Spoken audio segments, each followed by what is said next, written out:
ऊस तातडीने पटकन आपल्या सगळे मंडळी तिथे आणत जातात.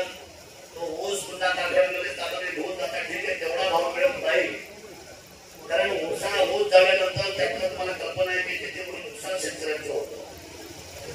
तर अशा आसमानी संकटाशी तो झुंजतो. आणि भारत हा नशिबाचा देश आहे. भारत हा शेतकऱ्यांनी चालवलेला देश आहे. भारताला राजकारणी चालवत नाही. मी अतिशय जबाबदारीने बोलतोय. भारताला राजकारणी लोक चालवत नाही. भारताला भारतच चालवतो, सर्वसामान्य माणूस चालवतो. अतिशय संघर्षातून, अतिशय कष्टातून, अतिशय संघर्षामधून चालवतो. आणि मग तुम्ही चालवताय म्हणजे या सगळ्या गोष्टी पुढे पुढे वाढत चाललेल्या आहेत. आणि भारत हळूहळू शिक्षणाबरोबर सहकारामधून आणि सहकारातून अर्थकारणाकडे हळूहळू प्रगती करतोय. ती प्रगतीची जी त्याची पावलं आहेत भारताची, ती अतिशय सावकाश आहे, गोगलगायपेक्षाही सावकाश आहे. कारण बाकीच्या राष्ट्रांनी जी प्रगती केलेली आहे, जगामध्ये ब्राझीलची जी प्रगती आम्ही पाहतोय, चायनाची जी आम्ही प्रगती पाहतोय, आणि जगातल्या इतर देशाची जी आम्ही प्रगती पाहतोय, त्याच्यामध्ये आपलं राजकीय इच्छाशक्ती जे आहे ते अतिशय अवघड आहे.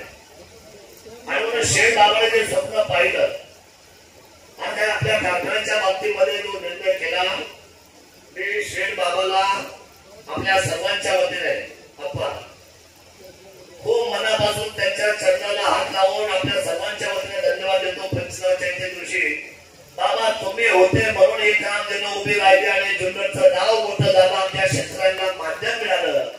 हे मला आपल्या सर्वांच्या माध्यमातून शेठ बाबाला जोपर्यंत आपलं आयुष्य आहे तोपर्यंत आपण त्यांना धन्यवाद दिले पाहिजे. चेअरमन साहेब, तुमचं एक गाणं अतिशय मला आवडतं. खूप तिथे गाणं खूप नाचतो मन मोकळ्यापणाने. सांग बरोबर गाणं.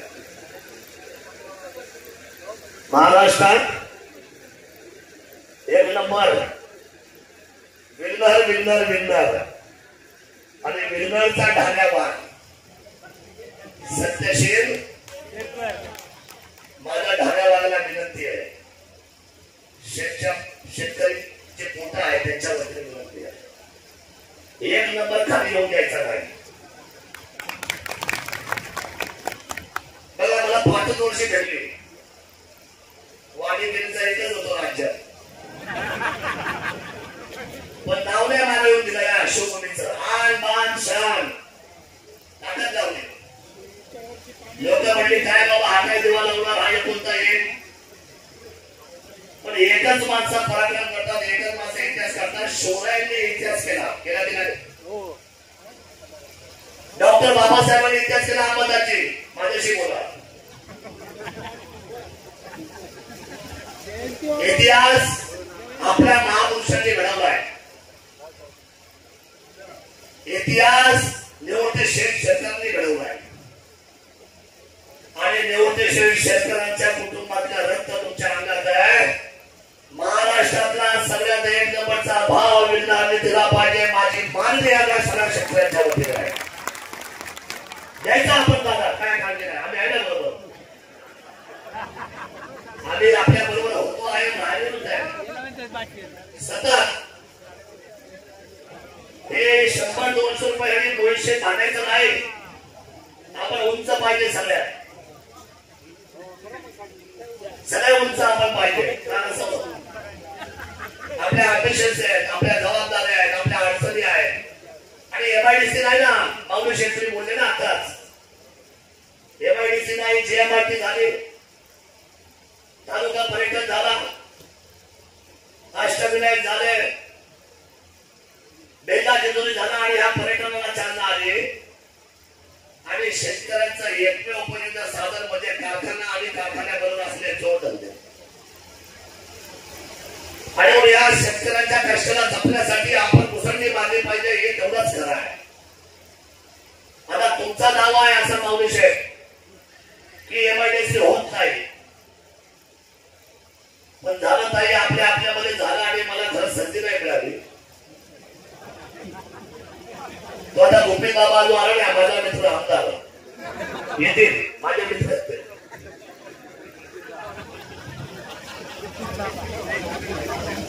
मी आपल्याला सांगतो प्रामाणिकपणे, या तालुक्यामध्ये पारनेरच्या आणि शिंदेवाडीच्या बाउंड्रीवर लोकांची मानसिकता आहे. पोखरी दादा, अशोक दादा, आणि आपण जीएमएटीच्या बाहेर आहोत. जीएमएटी त्या ठिकाणी येत नाही, त्या कार्यक्षेत्रामध्ये पोहोचत नाही. त्या भेऊंचे आपण बाहेर आहोत. तुमच्या माहिती सांगतो आज मी आपल्याला प्रामाणिकपणे सांगतो, स्वप्न अपूर्ण राहिलेलं आहे. माझं नाही, तुमचं, रोजगाराचं, मुलांचं, भविष्याचं माझं नाही. जर तिथे आपण जर सकारात्मक शासनाने उद्योगपतींनी नाचवला, रोजगाराच्या निमित्ताने या तालुक्याचा विचार केला आणि शिंदेवाडीच्या कोपऱ्यापासून तर पोखरीच्या अंतर टप्प्यापर्यंत 2 तालुक्याची एमआयडीसी जवळजवळ 150 असलेल्या मोठ्या असलेल्या कंपन्याला त्या ठिकाणी आमंत्रित करून आपण एमआयडीसी करू शकतो. आपली सगळी मुलं तिथं बऱ्यापैकी कामाला जाऊ शकतो. पण जाऊ द्या, तो गोंधळ झाला. अजूनही खूप मोठा गोंधळ आहे. काय होईल मला माहित नाही, उद्याचा उद्या बघू. पण आपण म्हटल्याप्रमाणे मावळीशे शरद दादा राजकारणावर बोलायचं नाही. शरद दादा कधीच फाऊल करत नाही, चौकटीच्या बाहेर बोलत नाही. मी विधानसभा गाजवलेला माणूस आहे. मी आजही सांगतो, सहकाराच्या व्यक्तिमत्वाला आपण साथ दिलेली आहे. आपण त्यांच्या क्षेत्रामध्ये कोणी घुसलो नाही. त्यांनी आपल्या बाहेरच्या क्षेत्रात घुसू नये, म्हणजे क्षेत्रही जाग्यावर राहील. काही मैत्री खात्याचा सल्ला आहे. घेतला तर बरा आहे, नाही घेतला तरी बरा आहे. लग्नाचा लाडू खाला तरी गोड आहे, नाही खाला तरी पश्चाताप आहे, खाला तरी पश्चाताप. मी आपल्या सत्तेत आहे, नातेवाईक आहे, जवळचा आहे, आपला आहे.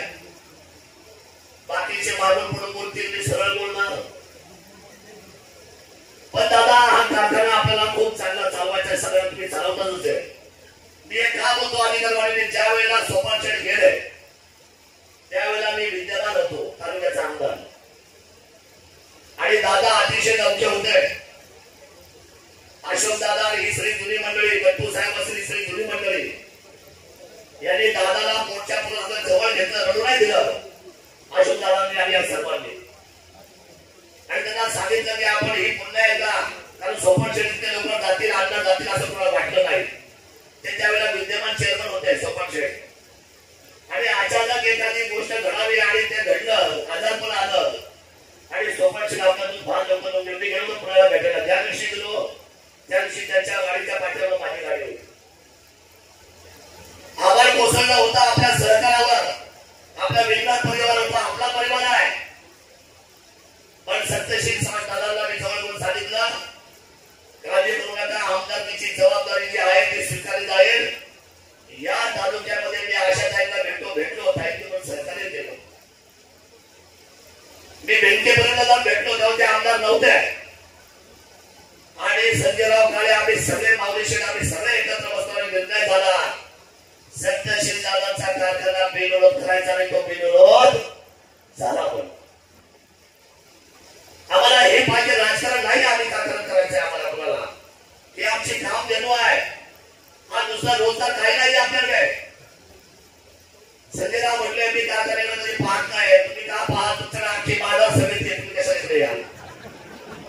तुम्ही हुशार आहे हो, ज्या ठिकाणी आपल्या बरोबर घेतलंय.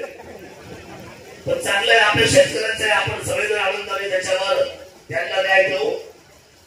न्यायिक व्यवस्थेच्या निमित्ताने आजची 42वी वार्षिक सभा, तुमच्या मनात जे असेल बाजीराव शेठ, ते तिथं नका बोलू, पिंपळगावमध्ये इथे बोला, इथं बोला. सर्वांनी अंबादाची शेतकरी संघटना इथं बोला.